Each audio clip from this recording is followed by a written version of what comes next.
Today is Thursday, February 29th, and this is William Michael of the Classical Liberal Arts Academy. Today I'd like to talk to students about how to gain admission to a great college or university. I'd like to talk about why you should desire to go to a great university, what universities are looking for, and what you need to do to get admitted. In modern American society, it's popular, common, for ignorant, common people to badmouth colleges and universities. It's common for people to criticize the best schools and make generalizations, accusations, and so on about schools that they've never been to, that they've never studied at, or that they have some other reason to criticize, like the college has distanced itself from them or doesn't support them.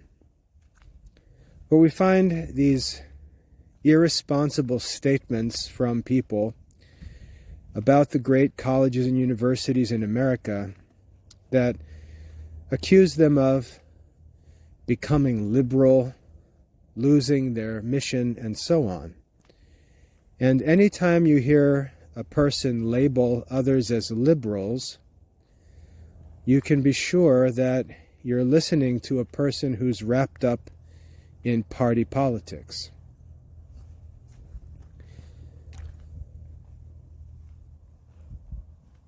What I'd like to encourage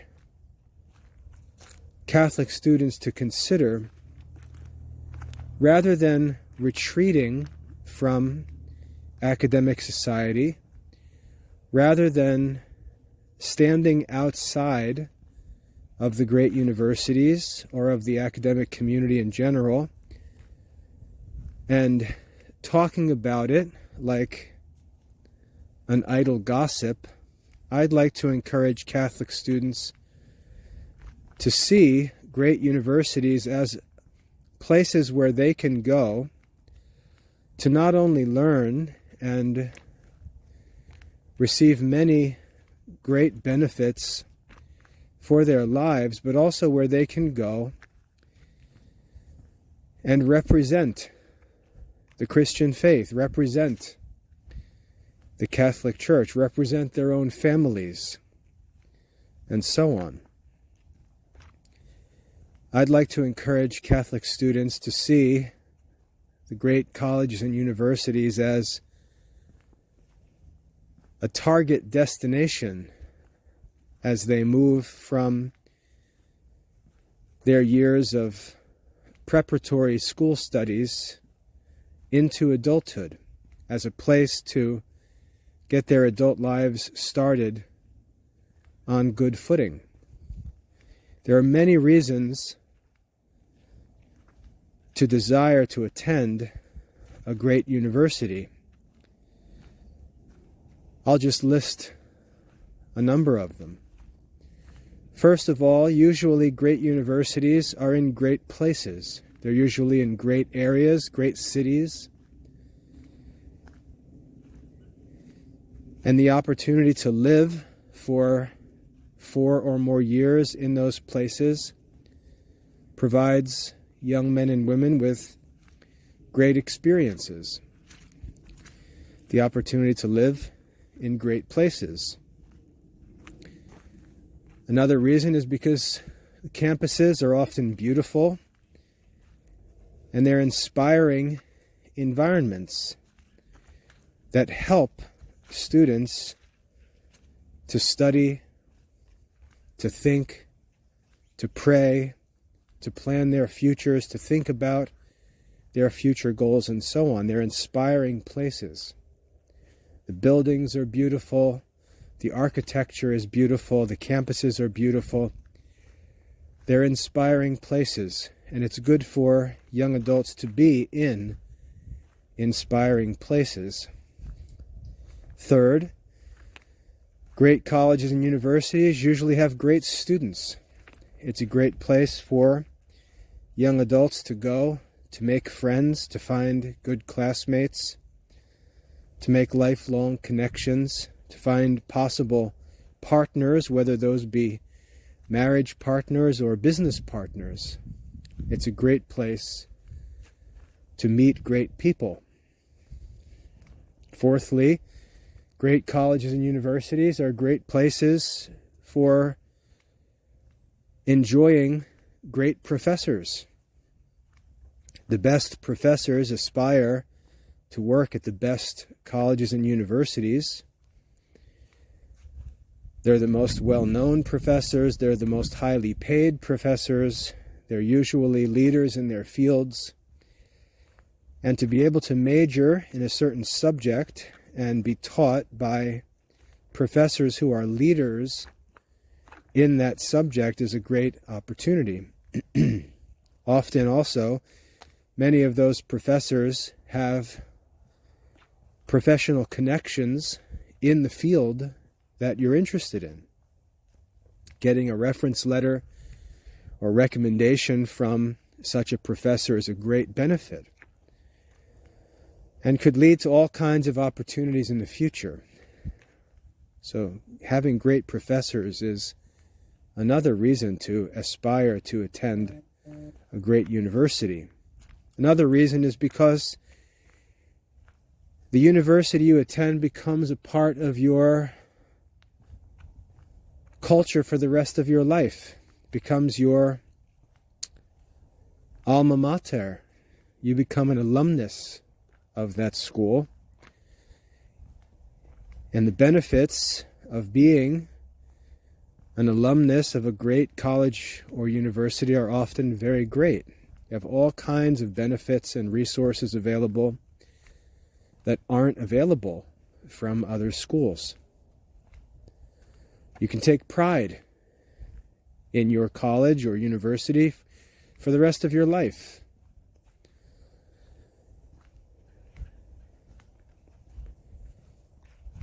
So there are many reasons. Another reason would be that great colleges and universities are usually very well endowed financially.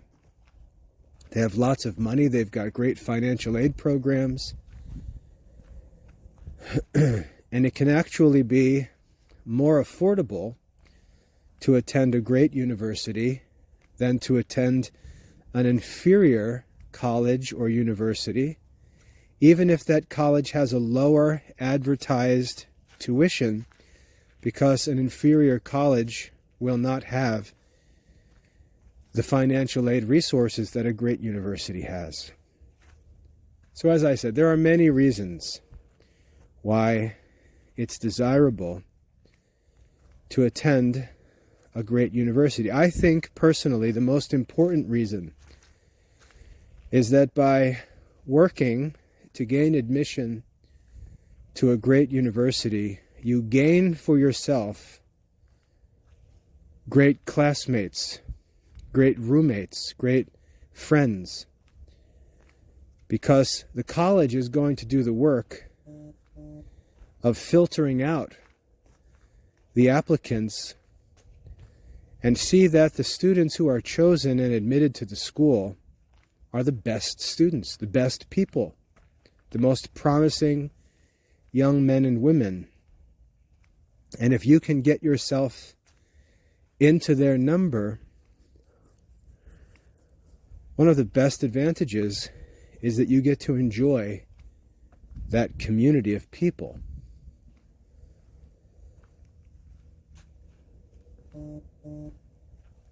So working to gain admission to a great college or university is worthwhile.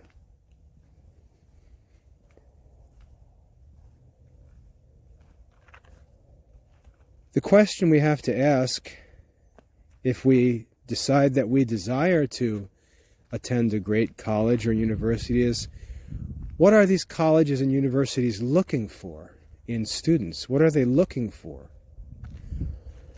And based on what I said before, this becomes pretty clear.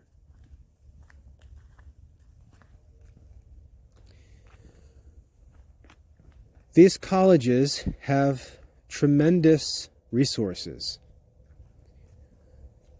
And what they're looking for each year is a group of students who they believe will make the best possible use of those resources.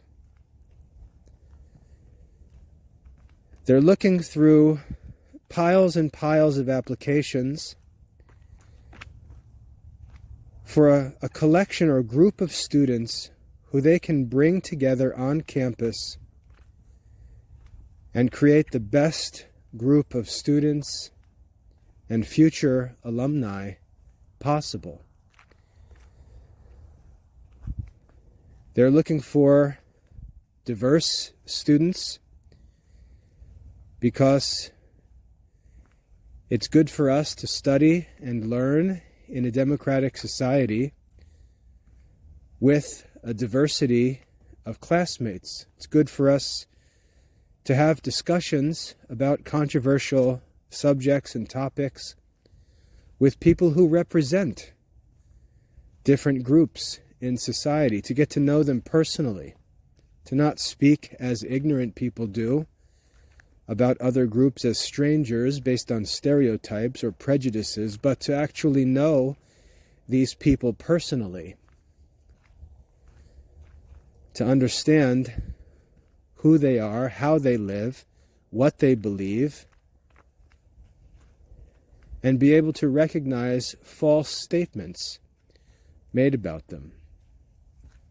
It's good to learn about the world and about different ideas, different religions, different philosophies, by actually living with and speaking to representatives of those different groups. Ignorant people do the opposite. They talk about people that they themselves have never lived with and who they don't speak to.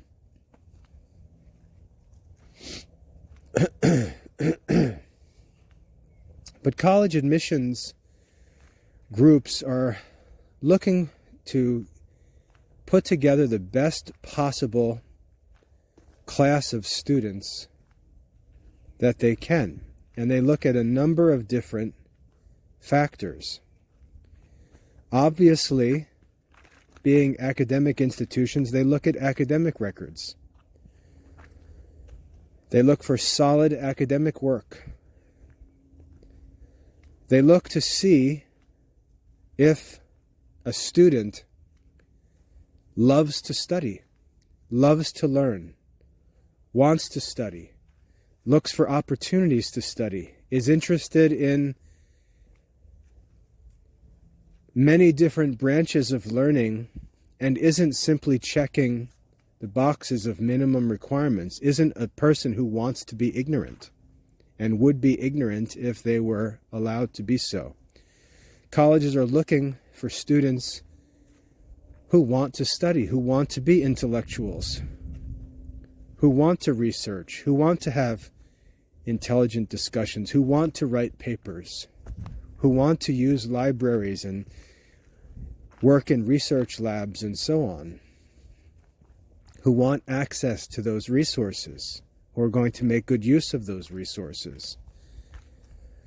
And so when a student prepares a transcript or an application and we see on there just the minimum requirements,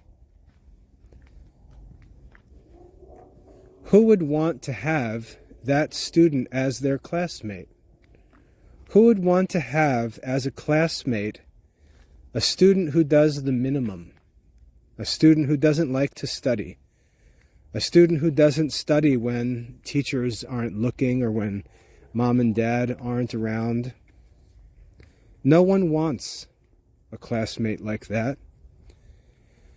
And that's why those students are not accepted, because the university is looking to find classmates that will be real blessings to the other students who are admitted. So a question students should be asking themselves is, would I be a great classmate?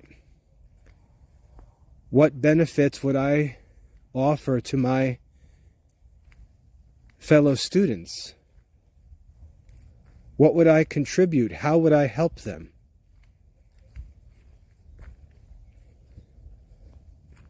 And the answer to that is, you should strive to be the best student that you can possibly be, so that you can be the best classmate that you can possibly be. And by making yourself the best potential classmate you can, you make yourself attractive to these great colleges and universities. One of the things I think is most encouraging, or should be most encouraging for Christian students, is that these colleges and universities are not asking you to abandon your family, religion, or culture, your way of thinking, and so on. They're not asking you to be something else. They're not asking you to take on a certain character. They're simply asking you to participate in a diverse community in a respectful, reasonable, civil manner. And so they're looking for signs that you are capable of doing so. One of the ways that they look for signs that you're capable of living well among other students is for extracurricular activities where you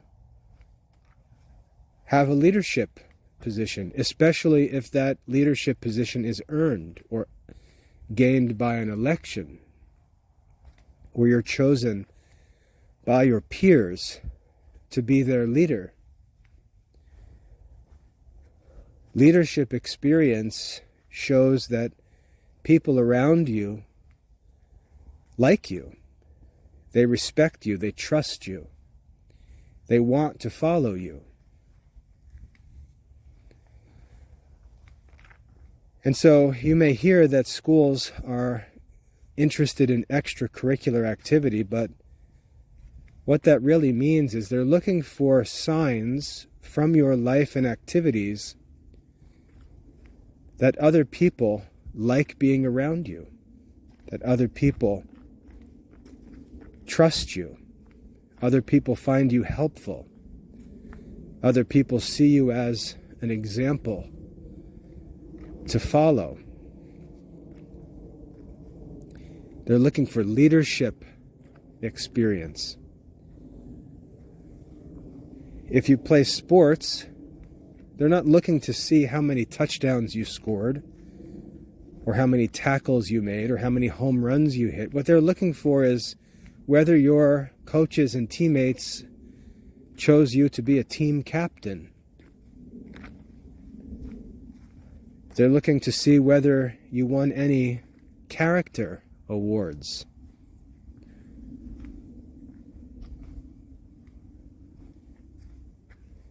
They're looking to see if you participate in your community, if you serve your community.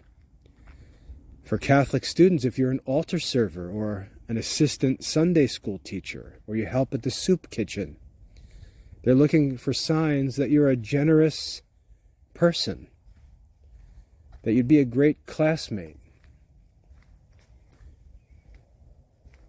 And so it's not just extracurricular activities, as if having a certain number or just being busy all the time will impress anyone. It's a certain quality of activities outside of the classroom that recommend you as a great classmate, as a great member of the school community, someone who's generous, someone who's humble, someone who is active, someone who's respectable and trustworthy, and so on. And you manifest these virtues through extracurricular activities of a certain kind and certain quality. And you can see how difficult it is to gain those kinds of honors and gain that kind of experience, because whereas many people fill out applications and write about themselves and praise themselves, these awards require that that praise come from others. And it's not easy to gain praise from others. And so yes, colleges look at extracurriculars to see whether you have certain virtues, certain qualities that would make you a great classmate. Another factor that great colleges and universities look for is letters of recommendation or reference letters. Again, they don't ask you for your opinion of what you think about yourself. They ask for the judgment of a person who works with hundreds and hundreds of students and has done so for years and years. They ask for the opinion of an experienced teacher or counselor or pastor. Most importantly, they're looking for the opinion of an adult. They're looking for the opinion of someone who has attended a great college or university himself, who knows what it's like living and studying at a great college or university, to see whether or not that person thinks that this student has the right character for such an environment. That's why they especially like reference letters and recommendations from alumni of the school. People they trust will look out for the reputation of the school, who understand what it means to be a member of that school community, whom they'd recommend as a future student. Reference letters are hard to obtain, especially quality reference letters. And while teachers may agree to write a reference letter, there's a very great difference between a good reference letter and a meaningless reference letter. A good reference letter will testify to all of those virtues that the colleges are looking for. A good reference letter will testify that a student loves to study. A student goes above and beyond the requirements. A student seeks out resources for learning. A student is a great member of the school community. A student is respected by classmates and teachers. A reference letter like that is not easy to come by and has to be earned through relationships developed with teachers and other adults over time. And so reference letters and recommendations are a very important factor that's considered by great colleges and universities. And then, of course, the colleges and universities, they ask students to write essays. Usually they'll present a student with a controversial question to write about, or they'll ask for a personal statement about why the student thinks that he or she would be a good member of the school community. And all of these ideas that I'm talking about should be considered in such an essay. But what they're looking for, again, is to find out not necessarily what a student believes or thinks about a certain issue, but they're looking to see how a student communicates his thoughts, his feelings, his beliefs, his experiences on certain issues. They're looking to see whether this student is reasonable, whether the student is respectful, whether the student presents evidence for things he says.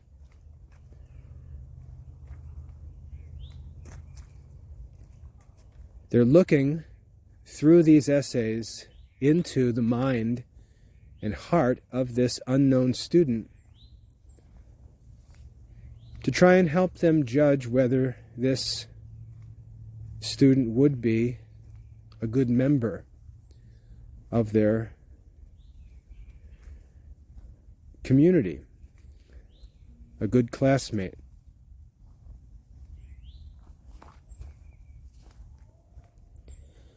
And all of these resources are gathered together in the application packet, but it has to be understood that this application is not something that's put together during a student's senior year,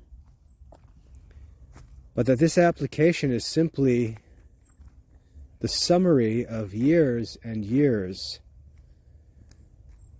of living well as a Christian. It's simply a summary, it's a report of teenage years well lived. Lived with a purpose, lived with the intention of moving on from childhood, living at home under the authority of parents, and moving into adulthood responsibly, optimistically, confidently, courageously, and seeking to establish an adult life on the best possible foundation.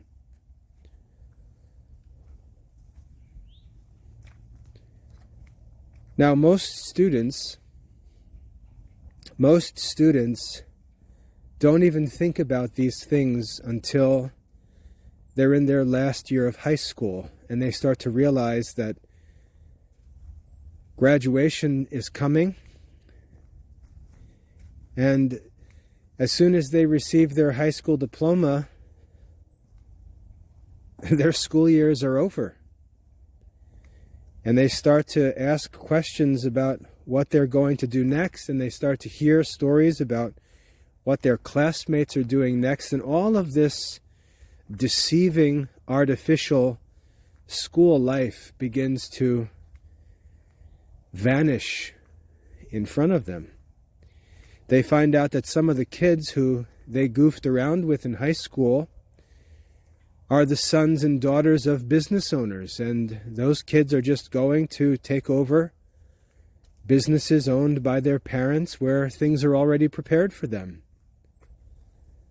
They find out that some of their classmates have been behind the scenes doing all their schoolwork and have been involved in all different kinds of activities in the community and have prepared well for life after high school, and that they're going on to great colleges and universities. And most students find themselves at the end of their high school years unprepared for the next step. And being unprepared, they begin to make all kinds of bad decisions because they simply haven't thought ahead and gotten themselves ready for adult life. Often this is their parents' fault because their parents have encouraged them to do things that were irresponsible, or their parents had misguided ideas about what the kids should be doing. for example, with respect to extracurricular activities. Many parents sign their kids up for 1,000 different activities and have these poor kids running around all over the place, participating in 100 different activities, none of which are significant. Some kids are so concerned about getting their driver's license or having a car that they've been working 15, 20, 30 hours a week at part-time jobs in order to have some cash, and are just completely unprepared for the next step of their lives, and are worried about making money that really isn't adult money, because they just have their priorities out of order. And so they learn about these things and begin thinking about these things when it's too late to prepare for them. Now these situations are not hopeless, but students who find themselves in those situations have to learn what to do, how to recover, how to get on their feet and move forward. But if students are fortunate to learn to think about these things when they're still young, 12, 13, 14, and they've got years to work and prepare to start their adult lives as well as possible, they can get themselves in position to gain admission to the best colleges and universities.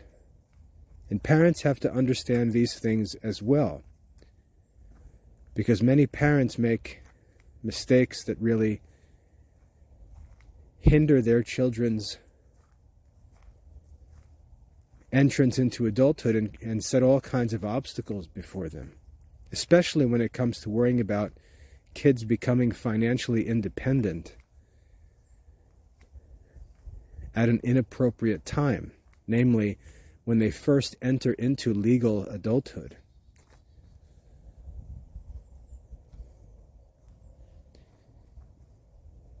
But when students understand what great colleges and universities are looking for, and how important it is to attend a great college or university as the foundation and launching pad for one's young adult life, they've got to work to put themselves into the best possible situation by the time they're 18 or 19 years old. And as I said, if a student makes a mistake or isn't prepared, it's not the end of the world. They can recover. They can even recover and rise to the highest levels if they get their act together. But for students who do have the opportunity to prepare well, they have to think about what's needed and make sure that they concentrate on those things. The first thing is they have to be extraordinary students. They have to be devoted to academics. We have to realize that as rational creatures, our intellectual activity is our most important activity.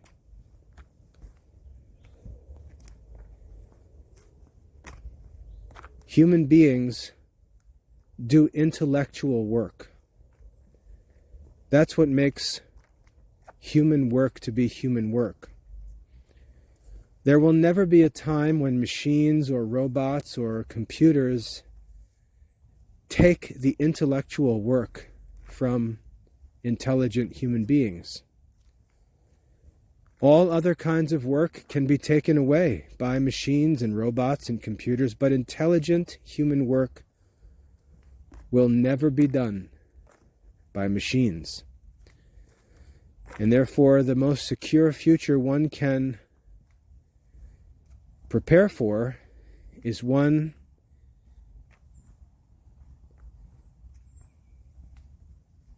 where the person exercises his intellect. And so as students are coming up into their teenage years, into high school years, they've got to devote themselves to studies and intellectual activity. They've got to seek out, as every great college and university says, the most challenging course of study available to them. They cannot look at lists of minimum requirements. They cannot look around and do what other students are doing. They have to ask the question, what is the most rigorous course of intellectual study available to me? And they have to pursue that as early and as intensely as possible, because every student applying to a great college or university is going to have a strong academic record. Every student. They're all going to be straight A students. They're all going to have high SAT scores. They're all going to have strong academic records.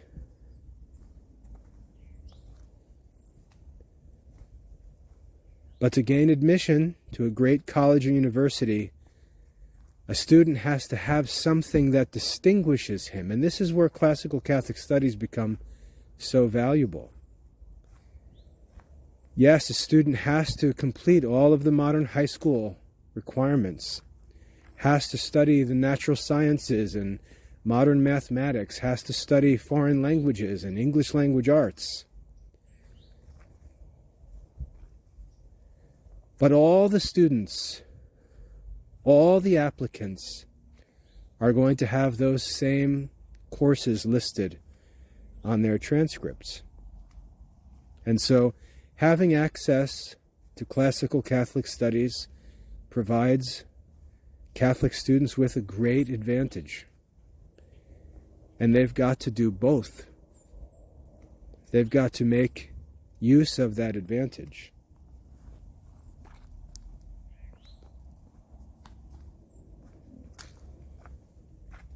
They've got to have an outstanding academic record that is a sign of their devotion to intellectual life, intellectual activity. They've got to show themselves to be individuals who love to study, who would be great classmates for other students who love to study. And that takes years and years of consistent academic work. It's not something that can be made up for in one's senior year. They've got to have high SAT scores. And while the SAT and ACT may be optional at present, a student who desires admission to a great college or university should not consider the SAT to be optional, because it's an opportunity for him to show his ability. And the SAT has been proven to be a very effective predictor of success during the first few years of college. That's what's valuable about it. Students should make sure they study all the subjects that affect their SAT score, and they should make sure that they devote time to studying specifically for the SAT, taking practice tests, and earning the highest possible score, because a low score on the SAT is an automatic disqualifier. And the reason why is because the great colleges and universities publish the average SAT scores of their incoming students, and they will not let students drag those averages down. So having a high SAT score will not guarantee that you get into a great school, but having a low SAT score will guarantee that you do not get into a great school. The SAT has to be prepared for. The use of a student's time has to be taken very seriously. A student has to use his teenage years to prepare for his adult life. He's got to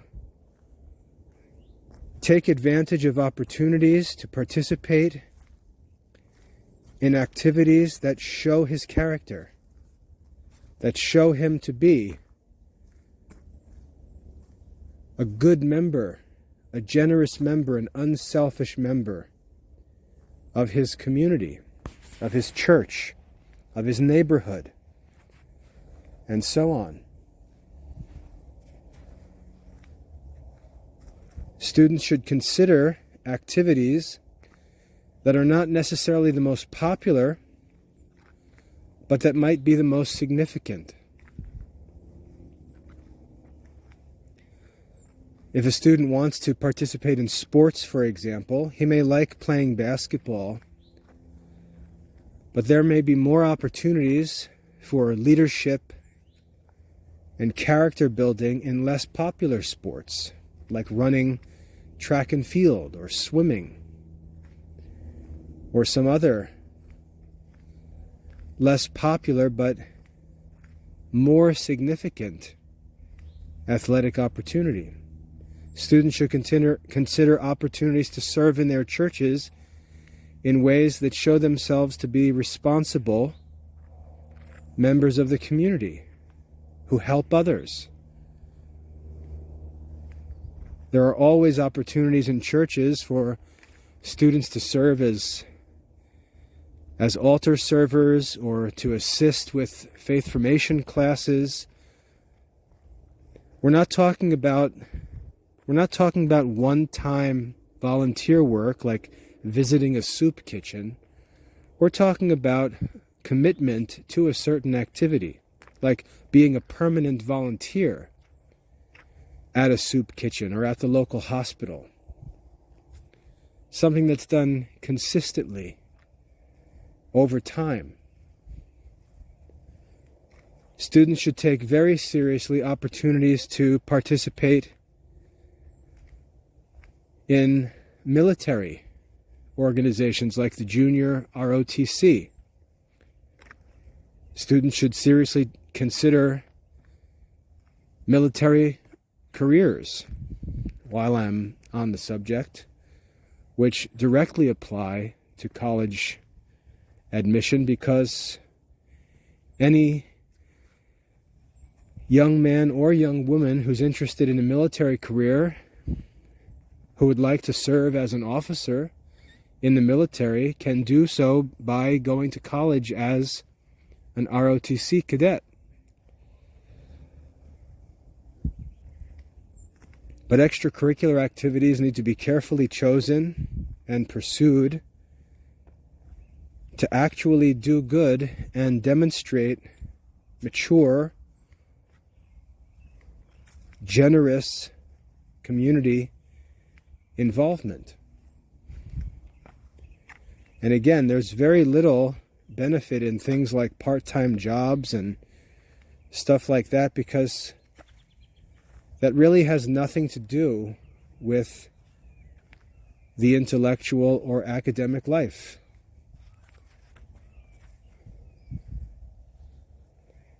And I think this is something parents need to be careful with, that they don't pressure their children to try to start making money at a time when it's really not appropriate for them to do so. As for recommendation letters, students should seek to build relationships with teachers, to show themselves to be driven, responsible, curious, eager students. Students should consider what people are available in their lives who could be sources for recommendations, and who the highest quality references might be. And they should talk to them about those opportunities. They should ask, I would really like for you to write a letter of recommendation for me when I apply to such and such college or university. What would I need to do to receive such a letter from you? I know that if a student asks me a question like that, I'm happy to tell them exactly what I would like for them to do. If they'd like me to write that letter, I basically tell the students, look, you can write the letter yourself, but I can't sign it unless you make it to be true. And so ultimately it's going to come down to what you do. And whatever you do, whatever you prove yourself to be, I'll be happy to testify to that with a letter of recommendation. But I'm not going to write some dishonest letter puffing you up when you don't deserve any such praise.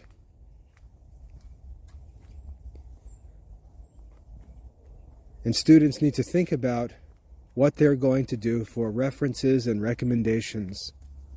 They need to build relationships with respectable adults,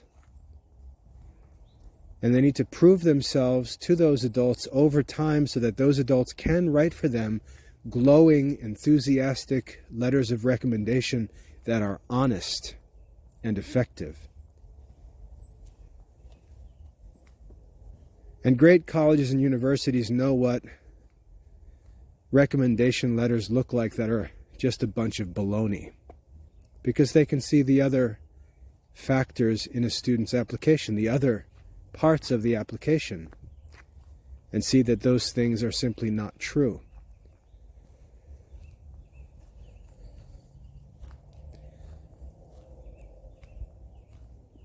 Students need to, most importantly, devote themselves to the intellectual life, because we're talking about colleges and schools. We're talking about universities. Students need to devote themselves to human works, works of the intellect. They need to study, they need to write, they need to talk. They need to be involved in academic activity. They need to think about their future realistically and practically. They need to think about future plans and ask whether what they claim to have interest in the future is actually represented in the activities they currently participate in. For example, if you say, I want to go to law school, I want to be a physician, what activities in your life actually suggest that you have a sincere and promising interest in that profession? If you say, I want to be a professional dancer, and I'm applying for admission to this great dance school or great university dance program, what evidence is there that you actually are committed to becoming a professional dancer? It's not difficult for a school to look into your life and see whether that's a serious plan for your future or whether it's just some childish nonsense talk. So another thing that schools look for is what's called promise of success. Whether there's reason to believe that what you say you want to do in the future is something you're actually committed to. And the schools will look for signs that suggest that you are in fact serious about those plans.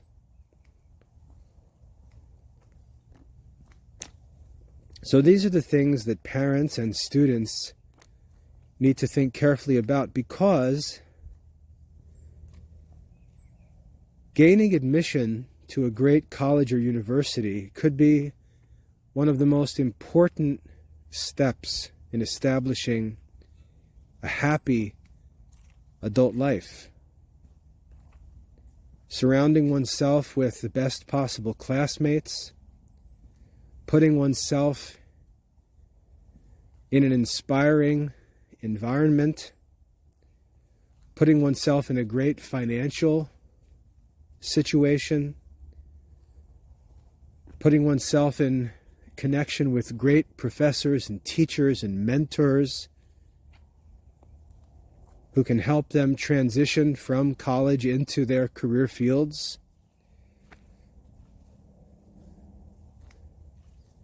Admission to the best college or university could be the most important step in a student's adult life. And it's a relatively easy step because, especially in the present generation, there are just so many young men and women in high school that are just lost and don't have any direction, don't have any support or guidance or advice for how to prepare. And by the time they figure out what's going on, they're already falling behind. And as I said, if you find yourself in such a position, there are ways out. But the goal is to not fall behind, but to get these things in mind early, really when students are in middle school, to help them understand why it's desirable to gain admission to a great college or university, and then through their high school years to help them to prepare. One of the advantages that we have in the Classical Liberal Arts Academy is that our students can begin studying courses and subjects while they're young that are a part of their high school transcript. And that allows their transcript to become richer and richer. Just so many advantages, which I'll talk about in a minute. But kids really need to understand that in modern society, admission to a great college or university is really one of the best things that a student can do to get off on the right foot. It's an intelligent, competitive, specialized, high-tech, modern culture we live in. And kids have to be very careful who they listen to when it comes to making decisions about study and work and so on. There is a very loud, I don't say influential, nor do I say large, because it's really a relatively small number of people, but they get on social media and other platforms and they're loud. And they bash colleges and they criticize universities and they praise things like mechanical trades and going from high school right into business and work, and they tell kids that they shouldn't go to college. And this advice is just irresponsible, really stupid advice. Short-sighted, selfish, and usually hypocritical. Usually the people saying these things are advising others to do the opposite of what they not only did themselves, but what they actually benefit from in their adult lives.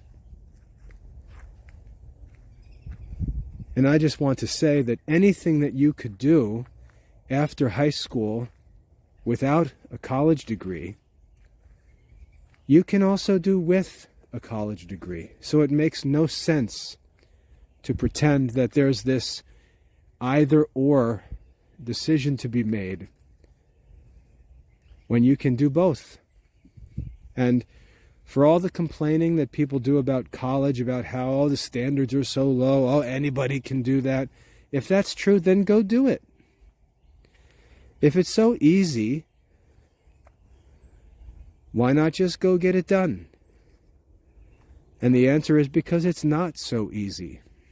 And those people are dishonest.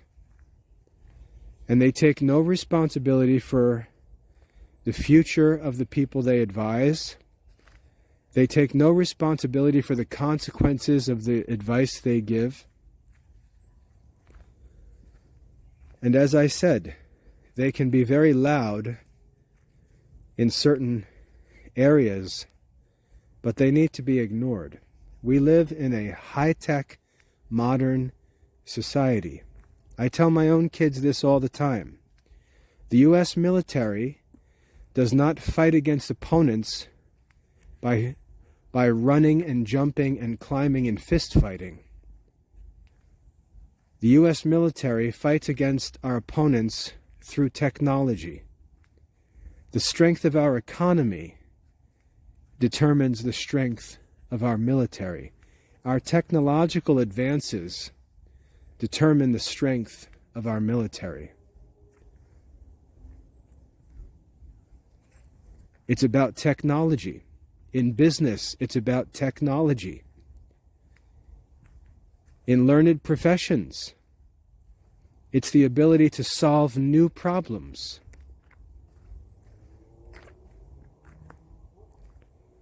It's often about networking and working together with other people. It's about partnering with licensing organizations and accreditation agencies. It's about working with government agencies and so on. And then there are all sorts of other things to consider, like political activity, religious service, community service, and so on in adult life, which a college education greatly helps students to prepare for. There are many, many reasons why going to college is important for students, and every one of those reasons recommends that students seek the best college or university they can possibly gain access to, because the benefits increase at the best colleges and universities. And one of the unfortunate things in modern America is that there are so many private colleges, so many small colleges run entirely as businesses, that there are thousands and thousands of students absolutely wasting their time and money at bad colleges and universities, private colleges and universities that offer them none of the advantages that they need from colleges. And this is especially true of Catholic colleges, Christian colleges, and so on. Many of these schools, despite their attempts to offer some kind of Catholic culture or religious benefits, lack all of the benefits that are needed from a college. And remember, no student needs to go to a college and pay tuition to enjoy the fullness of the Catholic life. The sacramental life is available at no cost to every Catholic in every place. And Catholics have to be very careful that they don't allow themselves to be misled by Catholic colleges that use the sacraments as marketing tools to attract Catholic kids to useless colleges and universities. Be very careful. Every major college, every great university has a Catholic community on campus. There are priests, there are chapels, there are chaplains. Students can go to Mass and confession. There are student groups that meet on and off campus. No one needs to go to a Catholic college to maintain a Catholic sacramental life while in college. And so I recommend that if you are interested in a certain college, just hop online and search to find out what Catholic life is like at that college or university. And you'll find there are Catholic groups on campus, off campus. There are religious communities that minister to the students and so on. And you really can have the best of both worlds in many of those places. Now, if you're a parent, what I recommend is that you try to inspire your child to desire to attend a great college or university. Introduce your children to the great colleges and universities. Go visit the great colleges and universities. When Army and Navy are playing on television, watch the game and let your kids see the pageantry and all of the tradition of the military academies. Let them see that stuff. Let them watch the annual Harvard-Yale football game around Thanksgiving time. As I said, visit great campuses. Let your kids take online courses. There are many affordable courses your kids can take. One program that my kids enjoy is called Wondrium. And you can find courses that are taught by college professors, and kids can get a taste of what it's like to be in a college classroom with a great professor. Let your kids watch lectures on YouTube from leading professors at different universities. Introduce them to this culture. Introduce them to these things. Let them see the campuses. Let them learn of the traditions. Let them learn about the culture. They can attend summer activities at different colleges and universities. There are all kinds of things that kids can do. There are dual enrollment opportunities where students can complete high school requirements through college courses, whether in person or online. But parents have to do the work of introducing their kids to quality college culture and introduce them to the best colleges and universities. Help them to learn about them.